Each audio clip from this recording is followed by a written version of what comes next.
Hey guys, TommyBryson here, and I was 19 years old, and I had $10,000 that I inherited, and guess what? I put that money into the stock market, and that's where I made my millions. I'm lying, okay? That's not what actually happened at all. I didn't inherit anything. It took me a very long time to save that money at age 19, and I put it in the market, but things did not go that right for me whatsoever. In reality, what happened was, guys, I had a short-term mentality, and I was all about buy and sell because I need to make a profit right now. And that's actually not what you want to do, because in reality, 3 of those investments, and by the way, I made money, but 3 of those investments were companies I could have held on forever and never let go of, and would have kept making me more and more and more money. So I basically lost out on thousands of dollars. So I'm happy I'm making this video because I took the L for the team, so this way you don't have to. So that's what I'm gonna teach you in this video, okay? What companies do you look for as a long-term investor? What are the benefits of actually holding on forever? And how do you actually make money if you're holding on to the company or the stock forever, because you're never making your gains actually real? In this video, I'm going to break everything down, so make sure to watch till the end, because I'll also tell you the 3 books I read in order to help me be a better investor. If you guys are new here, subscribe to the channel, hit the bell to get notified, and on top of that, also smash the like button, because again, it helps a lot with the YouTube algorithm to make the video go viral and all that extra stuff. Okay, guys, so smash the like button, appreciate it a ton. Now, the very first thing is this, guys, okay? When I think about investing into a company today, I think about investing into a company that will outlive me. Meaning, whatever investment I actually make, the goal is to never actually sell it. That's the goal right there. That's the company you want to look for. And by the way, I'm not saying blindly you buy a company, it goes to trash, you keep holding on. No, obviously, if the story changes, you gotta change, okay? But if everything stays the same and things are solid, company goes down maybe like in price or whatever, you keep investing more because it still makes sense. But when I'm looking for a company, I'm looking for a company with a solid brand, because a brand can last forever. On top of that, a company that has a competitive advantage, where to get into that company's business, it takes millions, but even then, you're not guaranteed to actually have success. That makes it very hard for competitors to try to beat that company. And lastly, you wanna buy the company at a good price, because by the way, people think that, well, a good investment is always gonna be a good investment. The answer is no. It's not true. If you buy a good investment and you overpay like crazy for it, you turn it into a terrible investment. It's just a fact. So it's not that simple. So those are the 3 things I'm looking for when it comes to investing into a company. Now, overall, what categories do you want to think of when it comes to investing into a company that's going to last forever? Now, most likely, when I say this, you think about, and I think about, like my gut thinks about, well, technology, right? Because tech is so innovative, things are so great over there, but it's also cut neck, okay? Cutthroat. In the tech industry, there's always some new tech, some new company, new competitor, and it's so basically hectic there. So that's really not where I want to put my money, because in reality, I don't have faith that the company I put my money into is actually going to outperform all of the other companies. It's basically, there's so much competition. So I think a lot smaller and a lot simpler into these 7 categories right here, which I learned from one of the books I'll recommend at the end of the video, so stick around all the way to the end. But the first category I think about is candy. And by the way, write down, when I say candy, what companies or what brands come to your mind? And for me, honestly, I think about Twix. I think about Snickers. But overall, number 1, I think about Hershey's. But Hershey's is not a public company, which sucks, but that's what I think about. And when I think about candy, it's kind of like one of those products that my mom ate the same candy. I'll eat the same candy. My kids will eat the same candy. I'll be giving the same candy to that girl I like or whatever it is. It's just repeating over and over again because it's basically such a solid product. And when you have a good brand, lasts forever. You also have pricing power. You can raise the candy bar by $1. I'll still buy the same exact one because that's the one I like. And you also have a massive competitive edge because basically people aren't really trying to try new candies like that. It's just a fact. So when I think about candies, by the way, one big candy company that Warren invested into was See's Candy. You can't invest into it. He bought the whole thing. But my point is, look for those candy companies that you care about the most. And then you want to analyze the financials, but don't worry, at the end of the video, I'll tell you about a book to help you understand how to analyze a company. But yeah, candy industry, an industry where there's not that much innovation, which is great. And as technology improves, guess what? It gets cheaper to make it, but you're not really that worried about that competition because basically you have a massive competitive edge. Second category I think about, soft drinks. When you think about soft drinks, aka soda, what do you think about? Instantly, what comes to my mind is Coca-Cola. Just like that. I've watched thousands of commercials. I've heard thousands of announcements. I've drank, I don't even know how much Coca-Cola. I don't drink it today because, I'm trying to stay fit and stuff like that. But my grandpa, okay, by the way, Coca-Cola was actually done in 1988. My grandpa was actually born in 1905 and died at age 105. Do the math here. But the overall idea is that he drank Coca-Cola. My mom drank Coca-Cola. I drank it, okay? And also, most likely, my kids at some point will drink it. And you might say, well, Tommy, soda is going down because of the whole organic thing. But think about it, okay? They're going to innovate, like the whole Diet Coke or organic Coke, whatever you want to call it, okay? They're going to do something about it. And the point is, that industry is so amazing. They have pricing power. They have an amazing brand. And on top of that, they have a lot of brand loyalty and they got a lot of money and they have a great business. Okay, so when you think about those things, think about this company. And maybe you thought about a different company. So go ahead and analyze it, okay? It's a great company, but analyze that whole industry right there, the soft drink industry, because it's the industry that usually doesn't go out of style and it is very hard to break into, very hard, because most of the times when you actually break into it, they usually just buy you out. So that's the cool thing too. And then I also think about, for example, the insurance industry, an industry that my hope is that obviously will outlive me, because if I have life insurance, I want to make sure the company that I actually get will outlive me, because I don't want the company to go bankrupt and then all of a sudden, what do I do with my policy? But instantly, I think about, for example, State Farm. Think about Geico, think about Progressive, Primerica. I think about these massive companies that do all of this advertisement, or they have a bunch of great referral-based people, right? That industry right there is amazing because it's an industry that there's not that many competition. It's very hard to actually break into. That's what you're looking for, okay? And by the way, Geico, again, is not a public company. It's private. Warren Buffett owns the whole thing, okay? You'll probably hear a lot of that, like, hey, Warren Buffett owns the whole thing here, because it makes sense. It's an industry that you can actually buy into. Once you analyze it, obviously, you buy at a good price, it actually makes sense, and then you hold on forever. That's the great thing about this, okay? And also, the banking industry. That's also a great industry. You have Chase, BOA, Wells Fargo, and you might have, for example, the smaller online banks. But when it comes to all the mortgages done, who has the most money? Usually, those big three, they have the most money. That's the crazy thing, and it's very hard to actually break into. And you do have a lot of brand loyalty and all this other stuff when it comes to those companies also. Now, you also have, for example, the clothing industry, right?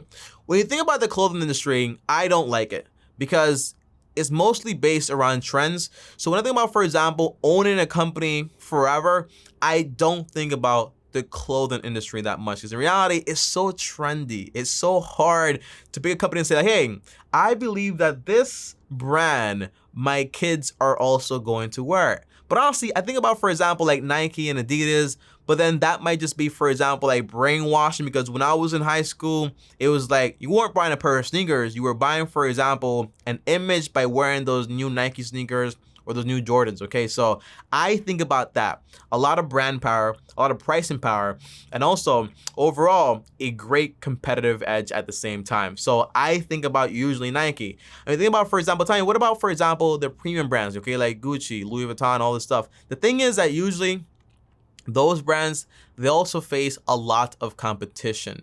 So that's the thing. That's why I'm not that comfortable with those brands whatsoever. And we think about, for example, like Gap or what's that name? Arby Cabri Cambry? Arby Cabri Cambry? You know, the one where people are always with their shirts off and like that? I forgot the name. Arby Camry. I don't know, bro, but Arby Camry, whatever it is, okay? But I just don't know if my kids are going to be wearing those same clothes. And that's why it's so hard to analyze, for example, a clothing industry. And by the way, it goes without saying, the way you analyze, for example, a candy company is not gonna be the same as you analyze, for example, an insurance company, okay? Just common sense. And then you also have, for example, the plastic industry and also the steel industry. I wanna think about like, who is the biggest producers of steel and manufacturers of steel and also, for example, like plastic? I can't tell you, but I know for a fact these industries are massive. So that's why I tell you, think about industries that are so big and so massive, so necessary that they're gonna be here for a very long time, and then go out there and do your research. And lastly, smartphones. What do you think about? Instantly, what comes to my mind is this device right here. And not just, for example, any smartphone, I think about Apple. Why? They have a lot of brand loyalty, solid company, solid CEO, also a massive competitive edge, because not like they make better products. It's more like when you buy a piece of Apple product, you feel so cool. It's that what they have. That's that competitive edge. And they're always, by the way, when you buy a company, you want to buy a company where basically the company believes that there's always someone almost getting closer, so they're always innovating and always trying to create something, a better product, okay? Because complacency is the #1 killer of a good business. So you don't want a complacent good business. You want a good business that is trying to innovate and become a lot better. But guys, overall, those are the 7 to 8 categories that I think about when it comes to, for example, investing into companies that are definitely going to outlive me. And again, these are examples I give you, but in reality, these are just leads. So use your own, for example, knowledge to go ahead and say, well, I think about this company and that company, and then by the end of the video, you know exactly how to actually analyze it, or where to go to actually find out exactly how to analyze the companies to figure out exactly if it is a good investment. And also, guys, that's not really it in totality, okay? Because on top of knowing where to look to buy these companies and hold forever, you also want to think about, well, Tommy, what would be the benefits of holding on forever? And in reality, you have 3 main benefits. Benefit #1, and by the way, don't worry, I'll tell you about the #1 con, which is basically, Tommy, if I hold on forever, how will I make money if I never actually realize my gains and actually sell to actually get my money, okay? How does that work? Well, first, I'll tell you the pros of actually holding on forever. First of all, okay, when you are basically buying a company and holding on forever, you have unrealized gains, meaning they're not actually real, they're more like on paper. So there's no way to actually tax you on it. If I bought a stock for $1 and now it's worth $1 million, but I haven't sold it yet, no one can tax me for it whatsoever, because basically it's unrealized. And that's what you want, because you don't want to be taxed on it, okay? Remember, Peter Lynch, one of the best investors ever, says, you know, you have to ignore your gut and go with the facts. So when you get this gut feeling of, I want to sell because it might go down, you never know, that's thinking with your gut. You want to think with the facts, okay? Trust the facts. That's what you want to think about, okay? Second pro, guys, okay, is that you get long-term capital gains instead of short-term capital gains. What happens is, guys, whenever you buy a stock and you sell it before a year, like a total calendar year, like 365 days, what happens is those profits get put into your ordinary income. And usually the average person gets taxed around 25 to 33%. So you get taxed at a very high rate. But if you hold it for over 1 year, guess what? You get taxed as long-term capital gains tax, which is usually 0% to 15% to 20. And that is the cap, meaning you save a lot more money when it comes to taxes. And I don't know a single person that likes paying more taxes. I don't. I pay my fair share, but I don't want to pay any more than my fair share, okay? It's just a fact. I'm being honest here. And last thing, you also have the time value of money, which is a fancy formula. Yes, here's a formula. But, you know, the simple idea is that basically $1 today is worth a lot more than $1 tomorrow. So whenever we're investing, the goal is to, hey, we want to put money in to get more money later. So having that money sitting there, making us more money, not being taxed whatsoever, that is going to work towards our benefit. Now, the main con that I know you're thinking about, Tommy, if I'm buying a company and I am never selling it, how the heck am I supposed to make money, okay? Well, think about this example right here, guys, okay? Warren Buffett, he has a ton of shares of Coca-Cola, all right? Around 400 million shares of Coca-Cola, the soft drink company. So how does he make money if he never actually sells it? And he has had them since like around like 1998, even further back, okay? Or actually 1988. Like how does he make money? The answer is, well, Coca-Cola pays him a dividend. Now, because he has so much money invested in Coca-Cola and gets around $1.68 per share, you know how much money that is, guys? That's around, if I'm not mistaken here, $672 million a year just off of dividends that he actually makes from those 400 million shares. Meaning, hey, there is money to be made in dividends. Dividends is going to be your cash flow. That's where you're going to be able to take that money, spend it on yourself, or for example, spend it on more investments. That's where the actual money is going to come. And by the way, you also have unqualified dividends and qualified dividends that actually get taxed between 0 to 15 to 20%, which actually saves you a bunch of money, which is actually an amazing thing. And you might think about, like I think, honestly, I'm like, yo, Warren Buffett has 400 million shares. How does that apply to me, Tommy? I can't afford that much. It's crazy. The answer is, guys, remember, when Warren Buffett bought Coca-Cola for the first time, I think in 1988, if I'm not mistaken, he bought it around $2.16 per share. Meaning that you're not gonna buy Coca-Cola today. You're going to be looking as an investor for a good, solid company with solid financials and potentially buy it for a very good price, a very cheap price. And when you put in $10,000 into a company that may be worth, for example, like $2 per share, you're getting like 5,000 shares, which means you're getting a bunch of shares. And the dividends will make a difference in your life. So think small in order to think big in the future. Don't think about like, oh, I can't get that much. No, think about what you can get right now and how you can grow it over time. That's the idea. Now, so far, what do you have? You know the categories I look for when it comes to hunting for stocks or whatever. You also know the pros and cons of actually, holding on forever, which in reality, there are no real cons that much because liquidity can come from getting paid dividends and so on. But lastly, Tommy, where do I go, right, to find out how to analyze a business? Because again, I can buy a good business for an expensive price, and that can be a bad investment. That's true, okay? It's like you buy a house, which might be a good investment, but you pay too much for it, which means you probably won't make any money at all when you actually sell it, and that's not what you want. So where do you go? Well, I'm gonna give you 3 books for beginners, okay? For beginners here, in the order I would recommend you actually read them. So the first book is called One Up on Wall Street by Peter Lynch. If you don't remember it, the link is down below. I also have a link down below to Audible. You get 2 free books, so get these 2 free books for free if you want to. That way you don't spend any money. And the second book is called Warren Buffett's 3 Favorite Books, A Guide to the Intelligent Investor. That book, it goes into formulas, but it's done in such a simplistic way where I really do believe that anyone can understand it, and it also comes with a free course. So the book is free on Kindle, by the way. If you have Kindle, by the way, link down below also for Kindle, but you also get a free course along with the book. So I love that about it, but the book is like what, like $10 if you want to pay for it. So it's a good investment. It's a good investment. And last thing, the third book is called The Intelligent Investor by Benjamin Graham. It's the first book I read, but it was a lot.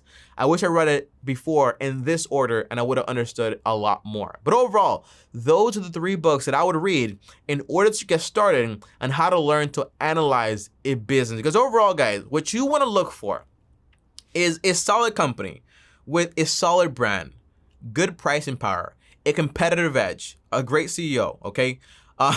Great culture, basically a lot of things. And you also want to make sure that basically investing into this company would be a better investment than putting your money, for example, into bonds, because basically bonds are a risk-free investment. And then you want to calculate a few things, okay? a few things. So I'll give you that as a surprise. Well, you calculate like the intrinsic value and make sure that you can basically discount the cash return on this stock, and that's the whole thing. It's simple, trust me. It sounds complicated, but when you read these books, you will fully understand it. So if you know someone that wants to learn about stocks, share this video with them, share these books with them to actually get started. If you have questions, comment down below. That is what I'm here for. Don't think that by commenting down below asking me a question, you're bothering me. The answer is no. That's my job. That's what I'm here for. And I love being able to help you and help people. And don't worry, in the future, for 2020, we will be doing a lot of stock analysis videos. So if you're new here, subscribe, hit the bell so you're notified. And on top of that, also like this video because it does help a lot and it also shows me that you're actually interested in this type of content. Lastly, DM me on Instagram, TommyBryson, or call me, link down below. Watch more content here, subscribe to my face right here, and Long-Term Team is out.